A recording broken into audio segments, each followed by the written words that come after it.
أعوذ بالله من الشيطان الرجيم بسم الله الرحمن الرحيم وما خلقت الجن والإنس إلا ليعبدون ما أريد منهم من رزق وما أريد أن يطعمون إن الله هو الرزاق ذو القوة المتين. پیش خدمت ہے شرح کتاب التوحید لفضیلۃ الشیخ عبداللہ ناصر رحمانی حافظہ اللہ. علامہ ابن قیم رحمہ اللہ انہوں نے منافقین اور مشرکین کے ان اوہام کی اور ان کے ظنون اور جو ان کا ایک عقیدہ تھا، جو ان کے افکار تھے، وہ بتلائے ہیں. پہلے فرمایا کہ الظانین باللہ ظن السوء، اس سے مراد مشرکین اور منافقین بھی. مشرکین اور منافقین اللہ تعالیٰ کے ساتھ بدگمانی لیے بیٹھے ہیں، کیونکہ آیت کے آغاز میں مشرکین کا بھی ذکر اور منافقین کا بھی ذکر.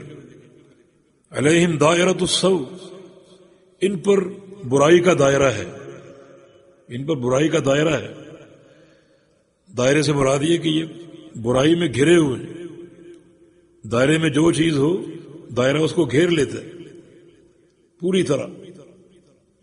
یہ لوگ بھی برائی کے دائرے میں ہیں اور دائرہ چاروں طرف سے ان کو گھیرے ہوئے. اللہ رب العزت کی طرف سے یہ مستحق عذاب اس بدگمانی کی بنا پر، کیونکہ یہ بدگمانی کفر تک پہنچتی اور ایمان کے منافی ہے اور کمال توحید کے منافی. تو ابن قیم نے کیا فرمایا؟ فسر هذا الظن بأنه سبحانه لا ينصر رسوله.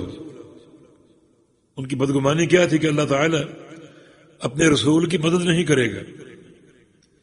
ورنہ احد میں رسول زخمی کیوں ہوا، صحابہ شہید کیوں ہوئے، اتنا نقصان کیوں ہوا؟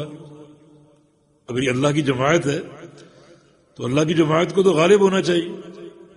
یہ بدگمانی. وَأَنَّ أَمْرَهُ سَيَضْمَحِلُّ، اور یہ کہ جو معاملہ ہے دین اسلام کا اور نبی علیہ السلام کی دعوت کا، وہ اضمحلال اور ضعف اور کمزوری کا شکار ہوگا. اور ایک وقت آئے گا کہ دین کا معاملہ مزمحل ہو کر ختم ہو جائے گا. جس طرح جنگ احد میں اتنا نقصان ہوا، یہ نقصان آگے ہوتے رہیں گے، بڑھتے رہیں گے، اور آہستہ آہستہ یہ دین اضمحلال کا شکار ہو جائے گا اور ختم ہو جائے گا.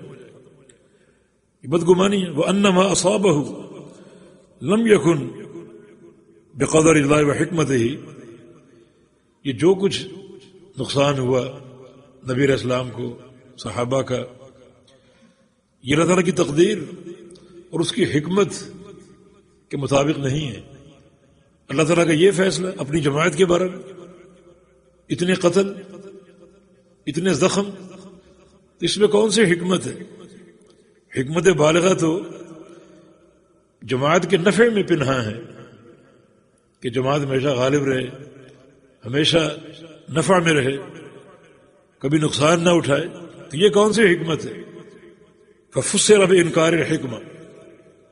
منافقین کی ساری بدگمانی اس میں کیا ہے؟ نمبر 1 اللہ تعالیٰ کی حکمت بالغہ کا انکار.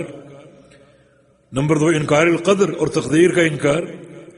وہ انکار ان یتیم امر رسولہ صلی اللہ علیہ وسلم، اور اس بات کا انکار کہ رسول اللہ علیہ وسلم کا جو دین ہے وہ مکمل ہو اور آپ کا معاملہ چھا جائے اور آپ کا دین سارے ادیان پر غالب آ جائے. تو ان کی اس بدگمانی میں یہ سارا انکار موجود ہے. وہ ان یظہرہ علی الدین کلہ، اور یہ کہ اللہ تعالیٰ نبی علیہ السلام کے دین کو تمام ادیان پر غالب کر دے گا. یہ قرآن نے بار بار خبر دی. هو الذی ارسل رسولہ بالہدی ودین الحق لیظہرہ علی الدین کلہ، کہ اللہ تعالیٰ نے اپنے رسول کو بھیجا ہدایت اور دین حق دے کر تاکہ اس دین کو تمام ادیان پر غالب کر دے. تو ان کی بدگمانی کیا تھی کہ یہ دین کیسے غالب آئے گا؟ اگر شکست اور ریخت کی یہی کیفیت رہی، آگے اور نقصان ہوں گے، تو یہ معاملہ تو مزمحل ہو جائے گا. تو نصرت اور غلبے کے وعدے وہ پورے نہیں ہو سکتے. یہ منافقین کی باتیں، ان کی بدگمانیاں، ان کی کج فہمی.